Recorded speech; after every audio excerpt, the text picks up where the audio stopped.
Hello, and welcome to the second Third Thursday, where today we're going to be looking at communication with students and establishing clear lines of communication in regards to our learning intentions, success criteria, and how to create those good, safe, equitable learning environments where we have a good understanding of our students' social and emotional well-being in order to enhance student agency and learning. Before we begin, I want to make sure that I have allowed you to assess how you're feeling. I want you to take a minute now to gather yourself, whether you need to just close your eyes and reflect, stand up and stretch, take a few deep breaths. I want to make sure that you have the opportunity to assess how you are and maybe how you need to move yourself at this point in time in order to be ready for the next 30 minutes and to be able to reflect and gather and gain as much as you can from this. The strategy of giving an opportunity for your students to assess and share with you even how they're feeling is very important and something you should be doing each day, whether you do that through journals or post-it notes. This happens to be an example of something you can do with Mentimeter. You can download that app for free. Students can, on their tablets or phones, put in the code, and their responses will not be labeled anonymously. Their responses will be tabulated and either show up in the form of a Wordle or a bar graph. It's a nice way for students to be able to share how they're feeling, because we want to make sure they're in a good spot, as well as the rest of the class really getting a good idea of where everyone is for that day. So hoping that you're all feeling well and interested in what we're about to learn about. So to be clear and to make sure we're all on the same page, today you're learning about teacher clarity. And that is not just clarity of instruction, but it's clarity of the intention of what the students are to be learning, as well as the resources, the assessments, the pace. And we're also going to have a fair amount of time dedicated to social and emotional well-being and really understanding how students can respond to their emotions rather than react. And through all of that, we hope that there's a heightened sense of student agency, because with student agency, that's students owning their learning. That's students involved and running with us as we go through their academic year, and not having that sense of pulling the students with us, but having them own that learning and owning that race through the year for the academic instruction. We'll know tomorrow, you'll know tomorrow, next week, in a month, if the learning today was something that you were able to really master and put into practice, because you'll be able to have those really positive flows of communication with your students, and they won't have that sense of what's going on. They're not sure. They'll have a sense of relevance as to how that applies to them and their future. And you also will able to facilitate really great conversations with your students. Your relationship should heighten. You should have a sense of trust, a sense of cooperation. It's not going to allow you to have these perfect days, but if you have been able to meet the success criteria for these learning intentions, then your classrooms should run more efficiently and you should have enhanced learning. When you reference this, I hope that you will download these slides so that you can access the resources that have been linked. On each slide, there's resources and graphic templates that you can use, graphic organizers. And so this will allow you to know which slides you need to go to when looking for that information. To begin with, how many times have we heard this in our classes? Students walk in and they say, without a doubt, what are we going to do today? What's the learning? And so often followed with, why is this important? Why do I need to do this? Why are we doing this? Any student, any classroom. And as instructors, it really can boil down to simply two things, a concept and a skill, or a noun and a verb. And I want you to feel empowered, that you have the true understanding of just that basic concept and skill that you are teaching to those students. Of course, there's going to be many more details and intricacies to it, but this allows you to see it in a simple way so that it doesn't feel so overwhelming when we open these textbooks and see so much that has to be taught and this tremendous pace that we have to be on. You as educators have a resource through the Sustained Learning site of all the grade level standards, the focus skills. You have viable, guaranteed and viable curriculum. You have learning progressions. And if you have that strong sense of what you're teaching at your grade, as well as an awareness of other grades, that allows you to really sort of feel the pressure off of that pace of the textbook. And you might be able to see it through this. Some circles here. Yeah? One's different. One of these things is not like the others.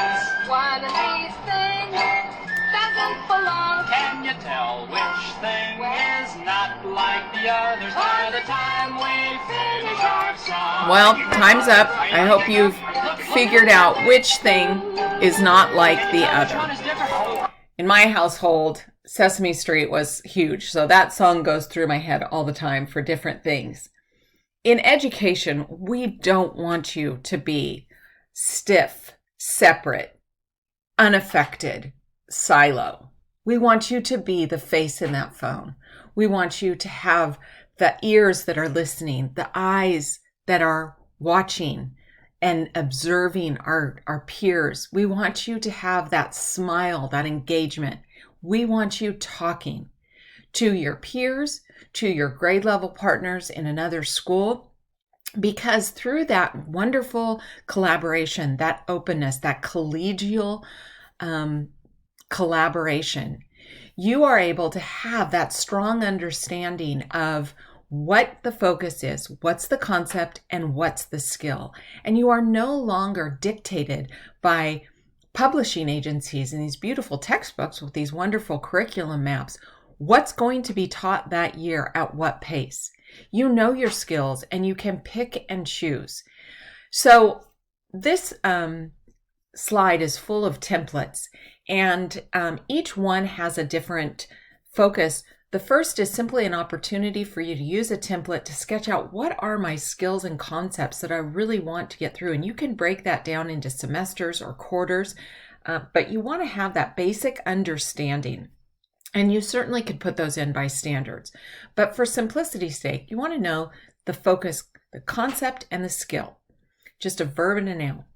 And then the learning intentions template and the success criteria would be used for each unit. And something we know right now is that in this time of virtual learning, when students do not have that human connection, which allows for so much of the instruction to really pass through students, teachers being able to have these one-on-one conversations that we can't facilitate now. If units go on for more than 2 to 3 weeks, students have been known to say it's written about in papers, 2 to 3 weeks is about as much as they can have to really be able to know, what am I learning? What is the skill that I'm really supposed to be attaining right now? So in the learning intentions and the success criteria, you use those templates so that you really can come up with your I am learning statements and your I can statements. So students understand what they're learning and how they'll really know they've learned it. What will they be doing now, or what will they be able to do or able to show through their writing? The unit planning template breaks it down nicely into the weeks, the summative assessments, the resources, the formative assessments, the extensions. And this is something that if you're not doing this sort of organization, this sort of clarity in your instruction right now, it might be too much to take on right now, all of it. But maybe you could do it in one subject area. Maybe you could do 1 or 2 of these per semester. Maybe you can break these up in your grade band meetings with other schools, and people can take different concepts or skills to create these unit templates and share. Or in your PLCs, you can talk about them if it crosses over. But these templates are something for you to think about, because breaking down the instruction and the planning in this way truly allows for you to have clarity in your program. So thinking about your instruction, your planning, your clarity of your program, how students truly know what they're learning. We want students in the morning through their learning management systems, through journaling, through conversations, we want them to really be able to say, I am learning this. And they need to know, I will know I've learned that if I can show this. So in thinking about that in your unit planning, your summative assessments and formative assessments, your daily practices, what do you want to keep? What do you need to start doing? And what do you need to scrap and stop? Because it's not allowing you to be your best self as a teacher. And so keep this. I hope you download this PowerPoint, or you can certainly print this off and make a copy where you can use this as a working document. Our students come to us as academic learners. We know that. We are their teacher. But so many times we're so much more than that. We're the psychologist. We're the counselor. We're the nurse. We're the police officer. We're so many other things to these students, because our students are a whole child. They are not just an academic student to us. And seeing our students as that means we have to attend to that, and we have skills that we have to teach with that. Maya Angelou says it in the most wonderful way. I've learned people will forget what you've said, will forget what you did, but will never forget how you made them feel. As a teacher, I thought about this all the time.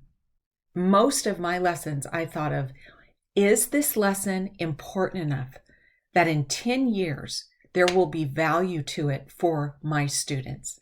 I wanted them to be aware of the learning and how it was going to help their life later. And in many times, in many aspects, it was I wanted them to be aware of that relationship. I wanted them to understand teacher-student relationship, because that would be peer-to-peer relationship later. That would be adult to college professor later. Vulnerability to ask for help. Courage to say, I don't know what's going on. And courage to say, I know I can get this. And so I encourage you to think about that whole child. So when they come to us, we need to think about them not just through Bloom, but through Maslow. In our freshman year of college, we probably all took psychology. Psychology taught us that Maslow had the hierarchy of needs. And until those lower needs, those physiological, safety, the love, the belonging, until those are met, we are going to be kept from our ability for the higher needs, for the higher levels of attainment, which is self-actualization, those critical learning, critical thinking, debate, discussion, creative problem-solving skills, abilities. And so we need to be aware that Maslow comes before Bloom. And in our day, in our lessons, in our routines, we need to be addressing and maintaining that. And it doesn't necessarily have to be separate. We can do those sort of skills as we're doing academic skills, but we certainly need to be aware of it and helping students manage that so that they can be the academic students we need them to be. There are several resources linked here, because much of what students are managing during the day is their emotion. And so getting a temperature of the climate of your classroom, of the mood of your classroom, is very, very important. We can start that as early as 3 and 4-year-olds in our TK program. And linked here is an excellent video that shows you how, as students are coming in, just as they're putting in what they're going to be eating, hot lunch or cold lunch, they can put up how they're feeling for that day, just recognizing it. Or in your morning meetings, just holding up what that emotion is that they are feeling. And so we start that skill of recognizing emotion when they're very little. As they get older, we teach them to manage that so that they can succeed. And the way that you can do that, there's a mood meter template. I love the Yale Learning, Educational Learning Center at Yale has this wonderful mood meter that you can download on an app for a student in a phone or a tablet. And the thing that's wonderful about that is that it has high energy, low energy, positive and negative, all on a different quadrant of a different color. And as students do this, they can actually own that. They could create their own little quadrant mood meter. They can come up with the words that go in each one. You certainly can see the template as well if you want to just copy that. But as you're discussing mood with your students, you're able to have them recognize it. And as they get older, they don't often want to. I'm angry. And they see where they are on that quadrant. And then they understand, I need to get to green. I need to get to yellow because that's where I need to be today in order to learn. So I've got to go from angry to disgusted to, appalled, maybe to understanding, to acceptance, to forgiveness, to success and joy and confidence.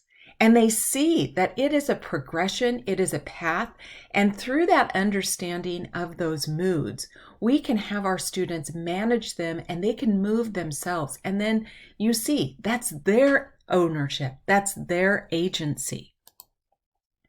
Castle tells us about core competencies, and linked here is a nice document that guides you through Castle's 5 core competencies. And to go through those, the first is self-awareness, which I talked about is in the younger grades and all the way through, but we can really start that in the younger grades of students being able to say, I am angry, I am happy, I am excited. As they get an understanding of recognizing their emotion, we don't want to leave them there. We're doing all this because we don't want students stuck. We want them understanding academically, emotionally, they have growth mindset. They can change, control, and move themselves. So once they can recognize, they go to the second, which is self-management. I am angry, so I go and get a drink of water to cool myself off. I am nervous, so I go and take 5 breaths. Self-management is setting up those different opportunities to not be stuck in that emotion. And, this in turn is the action of one-on-one conversations with the teacher, peer tutoring, journaling. These are all different things that you do to help them be self-aware and self-manage. From that, then, they're able to be responsible decision-making in their social emotional well-being. From that, they learn that if I can name how I'm feeling, then manage how I'm feeling, make those responsible decisions, I'm able to interact in relationships well. And we practice this when we do those collaborative discussions, when we do those group projects, when we have those sort of opportunities for students in our class, they see that only through that, mastery of the first 3, they're able to do the 4th very well, which is relationship skills. And then finally, it's social awareness, which is what I do is going to have a ripple effect on everyone else. And what everyone else is doing is going to have a ripple effect on me. So we all need to be masters of the first 4 so that our climate is very healthy. And that's what's going on in our society right now. This ripple effect is coming down into all of our lives in different ways. And students need to be aware of that if we are each mindful and take care of our emotions, it has an effect on others. It's a difficult conversation to have a social justice, an equitable environment conversation, a diversity, culture conversation, but we need those. And so linked here are some guiding questions for teacher reflection, because before you can have those conversations with your students, you need to really have a good routine and a good understanding of the social emotional well-being, but you also need to have a good understanding of your own. These questions could also be great questions that you use with your students, but we need to get students to be able to discuss their diversity, their uniqueness, their culture, theirs. And then they need to come together as a group and discuss the culture, the diversity, the uniqueness of their community, which is the classroom, and then their site, which is your school. We need that sort of community and strength because it will allow it all to grow, and it will allow us to have a true sense of respect. So, and as you're going through your daily routines, you want to be mindful of these things. So I encourage you to take the time to reflect upon these questions as an educator. And then when your class is ready, through your daily climate temperature check of your students' emotion and their emotional well-being and strength, that you start having these conversations with your students. Now, does this have to be something that, oh my gosh, on top of everything else I'm doing? Remember, we're not dictated by the pace of the textbook anymore. We know what we're teaching. Our students are on board with us. They have an agency. I am able now to have conferencing and one-on-one conversations with them because they're managing themselves. So not as though it's one more thing. This can all work together and be woven into a beautiful academic program. Number Talk, something that we are all aware of because we have that great PD with that, is something that helps support this social emotional learning, helps students see they have a voice, they can discuss, they can debate respectfully, they can have an opinion. That is your social emotional learning tied in with a great math conversation. Socratic Seminar is another one that can go in any content area. And morning meetings, which I hope you're having, where you're just doing your quick little check-in with students, does not have to be something that's just, how are you feeling today? Can be a conversation about any subject or content area that you need to, but you have your morning meeting routines. And linked here is a wonderful morning meeting example and template, but it's a video as well that will show you, sometimes these students, when we're looking for equitable, we need to teach them how do we be equitable with students who have learning challenges, students who have physical challenges. A lot of it is now on culture, but we need to teach our students, do we say things softer, slower, louder, nonverbal cues. And so in our classrooms, we want to make sure that every person has a voice and that every person realizes they have a right to that voice, and every person respects another's voice and another's right. And through these academic opportunities, we can do that. This is the format as a review for Number Talks in your classroom to show you 10 to 15 minute daily routine. But there's some key things here. It's daily and it's teen because we are teaching skills that students can use. And so we really want that ingrained into their minds. So thinking about your social and emotional learning environment, your daily routines, instruction, your personal practices, what do you want to keep? What do you want to start doing? And what do you want to stop doing?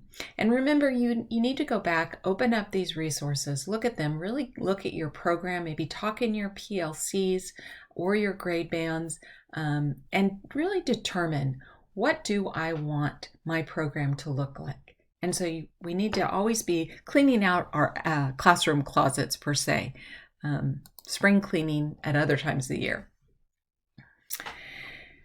Right now, students are struggling primarily because that human connection, that opportunity to speak, to connect, has been taken away. In our classrooms, we want the dialogue to be 80% of the time controlled by the students. We want their voices being heard in our classrooms. That's how they will show their ownership of their learning.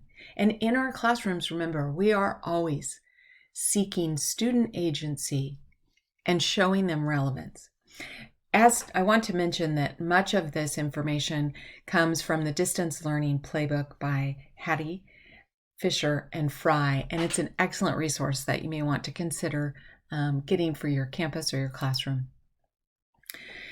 Linked here, you need to download a QR reader. Linked here are videos, conversations, and a wonderful statement by a kindergarten teacher, all that show you ways that having learning intentions with students will ease your pace, will enhance that student agency, and really will allow the student's education to be something relevant. We want students to know that their teacher knows who they are, knows where they come from, knows what their passion, their superpower is, their pursuits, and their goals. And they're working to give them the academic tools to satisfy those pursuits and those passions, as well as provide with them the tools to get where they need to be. As educators, that's our goal. So linked here is so much that you can read and listen to, but then also a K2 student template and a 3-8 student template where you can copy those off and have students start using those each week, where they can write down their learning intentions and their success criteria. When I was teaching, I remember thinking, students look at something, and if they cannot do that, it's like, I can't do that. But there's so many steps in between. And we want students to understand that it's not I can or I can't do it. There is no more of that. It's not math-minded or not math-minded, good reader, not a good reader. It's all the yet. And so by breaking up, say, a 5-paragraph essay into, can you write a great paragraph? Can you write great sentences? Students see that progression. They see where they are. They see they're on that journey. And they might not be there yet. They own their own learning, but they see what they are really good at and what they need to practice. That's a skill for life. That's a skill for college. And so you might think you're just teaching that 5-paragraph essay, but you're not. You're teaching them to be aware of where they are in their learning by looking at their success criteria. And really looking at, okay, the teacher gave me a lesson today. Did I know those intentions before or after the lesson? Do I know it better? Can I go on tomorrow? They have that ownership and that energy, and it will free you up to make those connections, conversations, and conferences that you need to make and want to make with your students. An excellent tool that you can use are choice boards. There's 3 resources linked here. There's Caitlin Tucker's design choice board. It's a website where you can go and look at hers. She gives you all of the different opportunities, examples, so that you can create your own choice boards. She's on the internet. We have a math choice board that was created that you can see exactly how it would be done. And there's a depth of knowledge template that allows you, if you're going to design your own choice board, to make sure you're hitting all those different Bloom's skills. Choice boards are great because they allow for differentiation, they allow for ownership, they allow for passion of students, they allow for individuality. So in trying to create that ownership and agency of your programs, choice boards are a great addition to your program. So again, looking at your learning intentions, looking at the way you have students own their learning, own their progress, own their diversity, their passions, their pursuits, and where they want the relevance, where they want to go with their learning. In your daily routines, in your instruction, in your personal practices, what do you want to keep? What do you want to start doing? And what do you want to stop? And remember that this is not something that we have to do immediately in all of our programs. This is something we can start slow, but it will be something that will allow for us to have the success and teacher clarity and communication that we want to have. Thank you for coming. Have a great day.